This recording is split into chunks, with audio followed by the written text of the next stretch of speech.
katedrali Svetoga Stjepana do 1994. godine bile su najveće orgulje na svijetu. Čuveni su i mačevi i noževi proizvedeni u ovom gradu. Kiša nam je već pomalo išla na živce jer nas je pratila sad već nekoliko dana.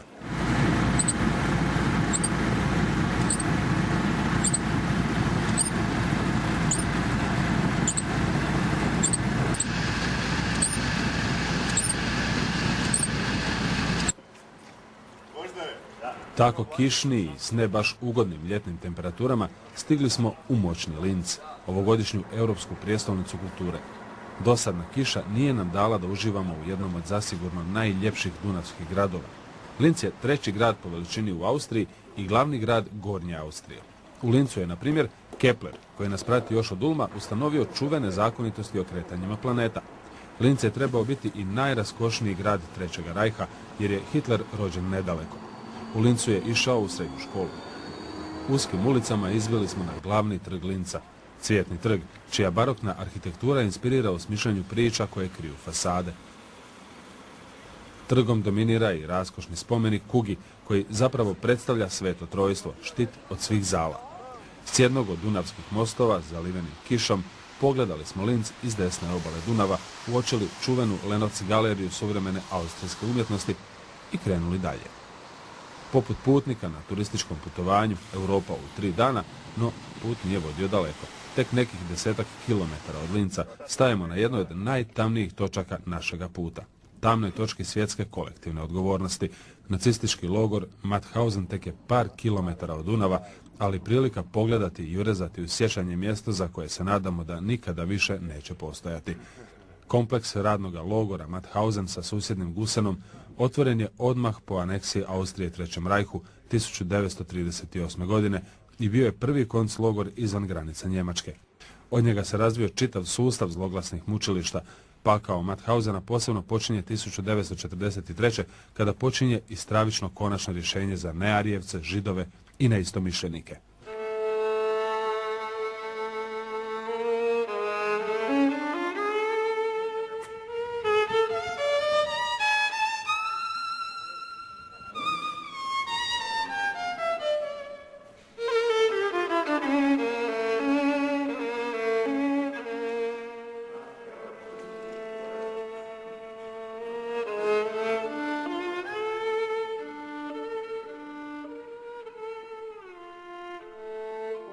Taj logor bio je poznat kao mjesto gdje su odvođeni intelektualci viših klasa koji su bili protivnici režima.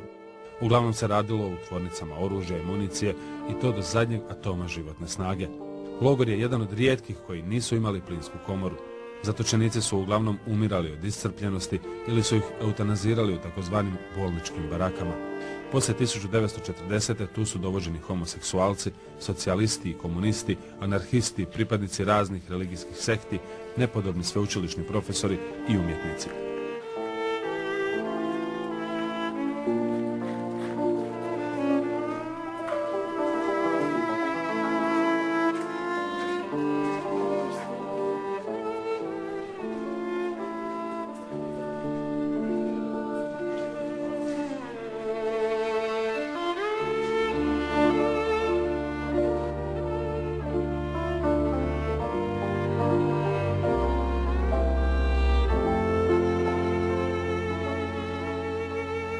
Iako u Mauthausenu nije bilo ekstremnih pogubljenja kao u drugim logorima smrti, danas se računa da je više od pola od 200.000 zatvorenih do oslobođenja 1945. godine pogubljeno.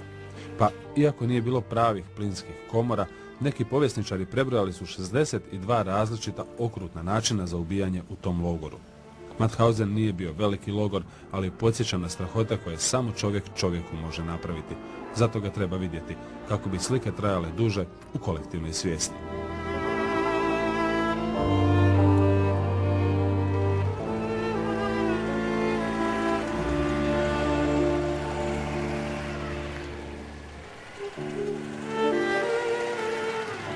Idućih par sati među ekipom je vladao muk. Mučne slike logora pratile su nas putem uz dolinu Dunava prema Beču.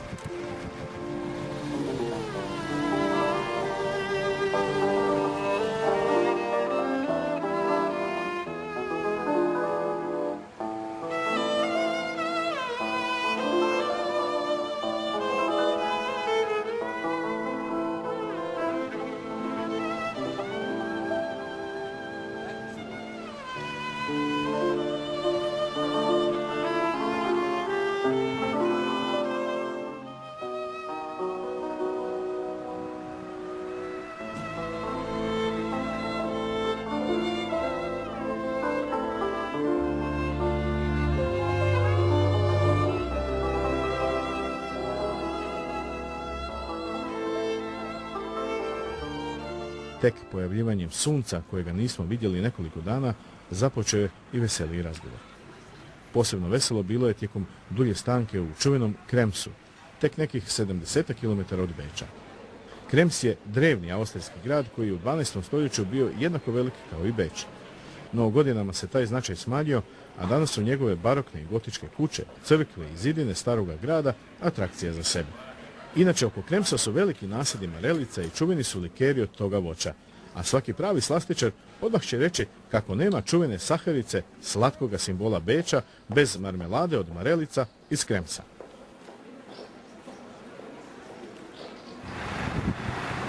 Našem uzbuđenju nije bilo kraja kada smo napokon ušli u jednu od svjetskih metropola. Beč, Vin, Vijenu. Naselje na mjesto Beča postoji još od doba Kelta, ali svjetsku slavu i naziv jedne od svjetskih metropola Beč dobiva dolaskom obitelji Habsburgovaca na čelu monarhije Svetoga Rimskog carstva. Za Beč je usko vezana i sudbina hrvatskog naroda u tada najvećoj državi Europe, Austro-Ugarskoj monarhiji. Hrvati su preuzeli mađarski naziv za austrijsku prijestolnicu. Beč godišnje ostvari gotovo 9 milijuna turističkih noćenja, a u sili bečkih znamenitosti mi smo odlučili pustiti dijete iz sebe i od ranoga jutra zabaviti se u čuvenom parku Prater. Prater. I naravno, ništa bez svjetske atrakcije, bečkoga kotača, Wiener Reisenrad. Gotovo neprestano kotač se tu vrti od 1897. godine i proslave zlatnog jubileja cara Franje Josipa I.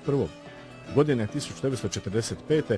Reisenrad je izgorio u bombardiranju, ali već godinu dana kasnije, s obnovom drugih bečkih atrakcija, obnovljen je i bečki kotač. Nezaboravna je uloga kotača u kultnom filmu Carola Reeda, Treći čovjek, s Williamom Holdenom, Alidom Vali i mističnom ulogom Orsona Wellesa. Ulaskom u 21. stoljeće kotač se obnavlja, iluminizira, ali ne gubi ništa od šarma vremena koje je prošlo i vraća se samo kada se nađemo na mjestima kao ovo. Inače, ako se odlučite za vožnju kao i naša mala ekspedicija, znajte, kotač je visok 64,75 metara i vrti se brzinom od 2,7 km u sat vremena. Polako. Beč na dlanu.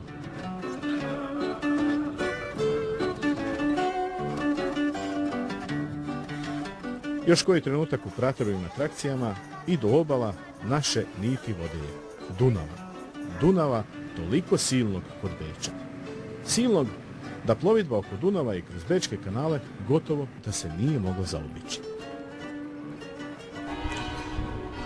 7 dana je stara brada na meni. U 7 dana uspjeli smo stići do Beča niz Dunav.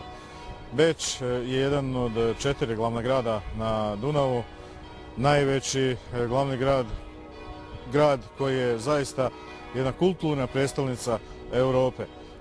Beč sa Dunava je nešto posebno. Jedna od najvećih atrakcija tijekom plovidbe Dunavom i kanalima kroz i oko Beča zasigurno su prelaznice. Nakon više od 2500 km vožnje u našim automobilima, konačno smo i zaplovili Dunavu. Beč je najveći glavni grad na Dunavu. Zanimljivo dobio je ime po rijeci, ali ne po Dunavu, nego po jednoj maloj pritoci Vin. Mi sada ulazimo u jedan od kanala u gradu i kako je Dunav višlji, moramo pasti 4 metra. 4 metra zbog toga što namjerno održavaju tako nizak vodostaj u gradskim kanalima da se ne bi poplavili gradski podrum. I ništa više. Uživajte u Dunavu, Beču i kanalima. I glazbi. Besmrtnoj glazbi.